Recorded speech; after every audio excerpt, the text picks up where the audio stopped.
Good to be down here this week. Obviously, golden opportunity not only for our staff, our organization, to represent our organization in the right way, but our coaches. Our coaches. We have great coaches that they're proven developers. They're great teachers, and they'll have a golden opportunity this week. So for a lot of our assistant and position coaches, that'll be a good opportunity, and excited to see these players. Jim Nagy's done a great job of assembling a great roster on both teams. Excited to see these players. Without further ado, taking questions. What would be a success for you this week? I mean, you talked about a golden opportunity, but just deeper than just seeing players. What would be a success for y'all as an organization just from this week? Yeah, well, this is a critical phase in our process, and it's all a puzzle that you want to put together by April. Just so happens that this piece of the puzzle has a little bit more oomph because of the opportunity we have coaching the game. So it's a little more firepower, but having success is getting all of our questions answered, and we might not get every question answered, but it's just a great start, both on the field, from an intangible standpoint, from a player development standpoint, but obviously number one evaluations. Brad, this is not Senior Bowl related, but has to be asked. Stafford's in the Super Bowl here Yep. year after you traded him. I don't know. Did you? I realize you wanted to be traded, but as you look back, was that something that had to happen? I mean, why did you have to make that move? I guess it's such a valuable commodity to have a quarterback who can take a team to the Super Bowl. So Well, he asked for a trade. He didn't, he asked for the trade, and I think it worked out for both sides. Stafford's a good player, and the Rams are a good team. So it worked out for them, and in exchange we got compensation that can help us along the way. So I'm not surprised by their success that they've had, or his success. At the end of the day, I got a lot of great respect for those people in that organization with the Rams. They have the leadership, to really go far, and they have a really an intentional build that they've been doing for years. So when you're building it for that long, and then you add a piece like him, not surprising success. But right now, all we can do is stay in the present, for where we're at right now. So the Rams, congrats to them. It's an accomplishment to host a big game in their own city. But the present is the reality right now. They're headed to the Super Bowl, and we're coaching the Senior Bowl. So that's the reality right now. That's what we're I know doing. you said you didn't try to talk him into staying or anything, but why not? I mean, is there any regrets that he went on this run here and he could have been a part of maybe leading you guys somewhere? I mean, I think we're in two different phases, and I think that's what he had recognized, and so I respected, his request, and we did the best thing for our organization, best thing for him. Brad, we know how you. quarterbacks. You obviously had a lot of confidence in Jared, and Yeah. especially the way he played the second half. Mhm. But Tim and Dave are free agents. You don't know, maybe Sure. their future. You guys could be maybe in the market for a quarterback. Pretty rare that senior-laden class this year. 6 of the top 7 guys probably are down here. Get a close look at them. Just what's the nice part about coaching and being so close to the quarterback position, especially seeing how they practice, work the board, translate meetings to field. How much of that is important, especially with that position group? Absolutely, Tim. It's so much that goes into the quarterback position, that not only what you see on the field, but what you see, in the classroom and their development. And it was like the crop that came down here. It's a great team, especially on the American roster. Again, credit for Jim Nagy for getting, like you said, those top guys to come to the game. They're all different. They all offer different flavors and capabilities. And it was kind of cool about all three of those quarterbacks, especially on our roster, is that they've all kind of battled some kind of adversity. And I thought that was pretty cool. You got Hal, that he lost a lot of skill in the past, and he's got kind of a new cast that he's working with. And then you got Willis, that had the transfer, and he had to go to a different level and then produce. And then Zappy, and I'm not sure about true adversity, but his production speaks for itself. Almost 6,000 yards with 60 touchdowns. So it's going to be an interesting group to deep dive this week. Do you think it's underrated in a sense? I mean, a lot of people are not considering this quarterback class to be a lot of evaluators say it's not going to be really strong. But do you think it's underrated in a sense? I wouldn't say it's underrated. You know, it's always everything is case by case. You know, everybody has their own plight. So I wouldn't say underrated. I think every team is looking for different. I always say, you know, all 32 teams have 32 different boards. You know, and they have different ways where they evaluate each position. So, but I think this week in particular, for all those quarterbacks of this game, it's going to be big for them. With a guy like Malik, with Zappy or other positions too, the smaller school guys that didn't play that Power 5 schedule, is it a more important week for you as an evaluator to see those guys against a higher level of competition? Yeah, and that's a part of it because, you know, I always say down here at the Senior Bowl, Justin, you always got to prove something. You know, they all have something to prove.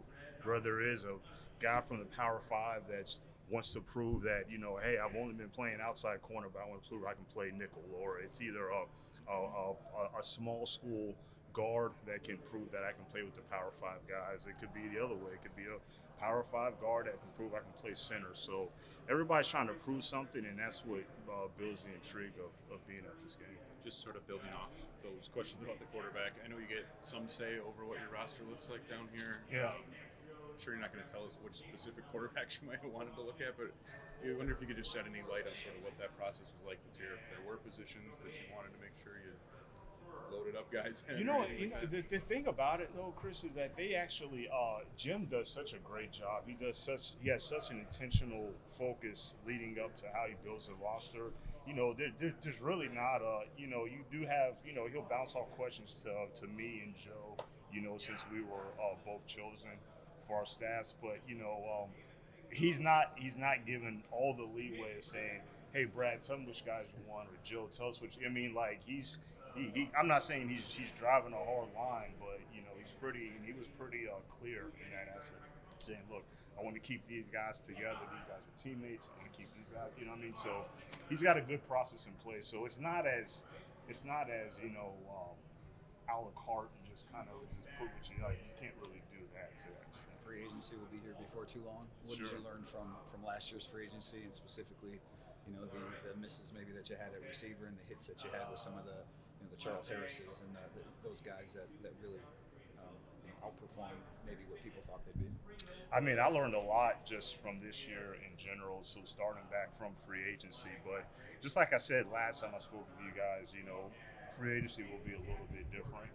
We'll have, you know, a little bit different resources that we can work with, and you know, our roster is different now. So we laid a good foundation in place, and we have a good plan in place. You know, starting this week, you know, we'll be having discussions and getting that process going. Brad, where do Just to things stand follow up with? real quick, the receivers though. I mean, is there anything that you learned from, you know, why those guys didn't work out, the Perrymans and the Williamses, that may help you as you go forward at whatever position this spring? Yeah, you know, I'm very confident in my evaluations of all positions, not just receivers, but all positions. So, you know, you do learn lessons in everything, but you know, we're not taking a different approach. You know, I'm not looking at the receiver position in general and just I'm kind of revamping my evaluation process because of, you know, those one-offs.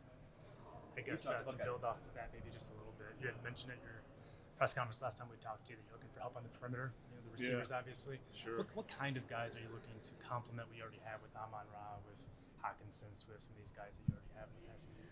Well, look, I think it's very evident that what kind of team we have. It's just it's a tough, gritty group that's about perseverance, and whether it's wide receiver, whether it's defensive perimeter or skill in the back and whatever it is. That's what I've always said about St. Brown is that when we selected him, I know it was a lot made about, you know, draft the receiver, and then, you know, when we draft receiver, but it was him.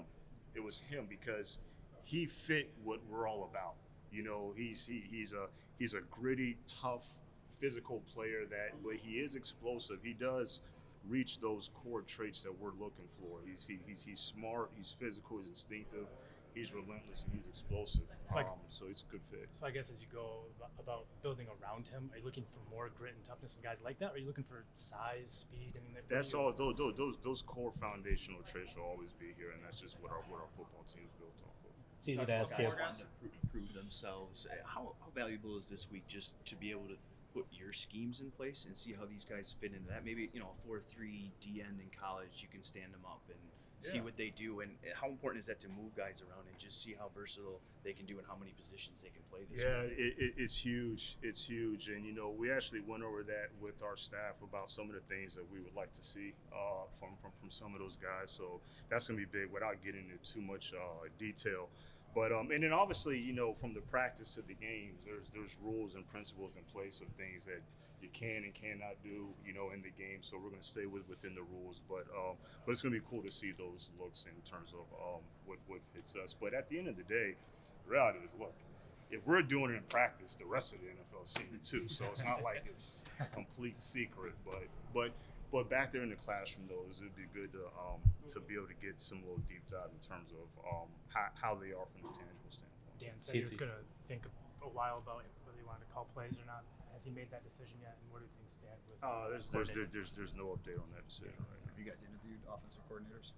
We don't have any updates on that right now. Brad, it's easy to draw the line with the Rams and your experience there and what they're doing now, but do you draw maybe some inspiration for what Cincinnati did, because they were probably a lot closer to where you were a couple years ago and have reached its pinnacle? As you're watching these playoff games, are you taking bits and pieces of what these teams are doing and seeing how it compares and contrasts to your own roster? Yeah, and so happy for Zach and what he's done.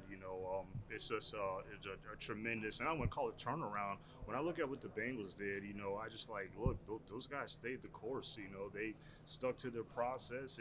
Just from the outside looking in, it looks like that they just kept drafting. They added the free agents they needed to add, and they kept drafting, and it eventually turned for them. So, it's a good process they had in place, and it worked for them. But we have to create our own plight. We have our own plight, and so, but we do have a process in place, and then we're going to have to. Hopefully, we can get some similar success. Is that part of your process, though? I mean, is evaluating other processes, like how other teams are building, and do you are you very firm in your path, or are you kind of modifying and adjusting it based on trends in the league? Yeah, well, I mean, Dan and I are very open-minded, when it comes to that. But we do have a specific plan in place that we're very confident in, and we're going to believe in that, and we're going to stick to it. Just real quick on the coaching staff.